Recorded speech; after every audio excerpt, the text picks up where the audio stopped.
ಎಲ್ಲೋ ಒಂದು ಕಡೆ ನಿಮಗೆ ಸಂಘ ಪರಿವಾರದ ಒಬ್ಬರು ನಾಯಕರು ಸ್ಟೇಟ್ಮೆಂಟ್ ಕೊಟ್ಟಿದ್ದೀನಿ, ನೆನಪಿದೆ ನನಗೆ.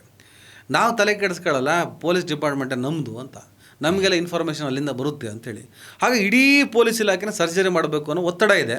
ಆ ಕೆಲಸ ಕೂಡ ಆಗ್ತಾಯಿದೆ. ಅದು ಏನೇ ಆದರೂ ಕೂಡ ಒಂದು ರಿವೆಂಜ್ ಹೊಡೆದಿದ್ದಾರೆ, ಸೈಲೆಂಟಾಗೇ ಇರ್ತವೆ. ಆದರೆ ಈ ಹತ್ಯೆಗಳಿಗೆ ಒಂದು ರಿವೆಂಜ್ ಆಗೋವರೆಗೂ, ಈಗ ಫಾಜಿಲ್ ಮರ್ಡರ್ ಆದಮೇಲೆ ಕೊಲೆಗಳಾಗಿರಲಿಲ್ಲ, ಒಂದು 2 ವರ್ಷ ಗ್ಯಾಪ್ ಇತ್ತು.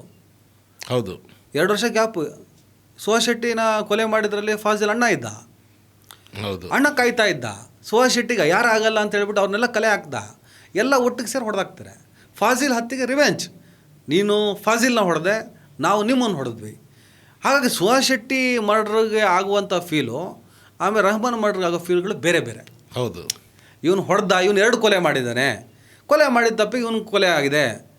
ಆದರೆ ರೆಹಮಾನ್ ಏನು ಮಾಡ್ದ? ರೆಹಮಾನು ಆತನನ್ನು ಕೊಲೆ ಮಾಡಿದಂಥ ದೀಪಕ್ ಅಪ್ಪಂಗೆ ಕರೆಂಟ್ ಹೊಡೆದು ಆಸ್ಪತ್ರೆ ಸೇರಿದಾಗ ರಕ್ತ ಕೊಟ್ಟಿದ್ದ.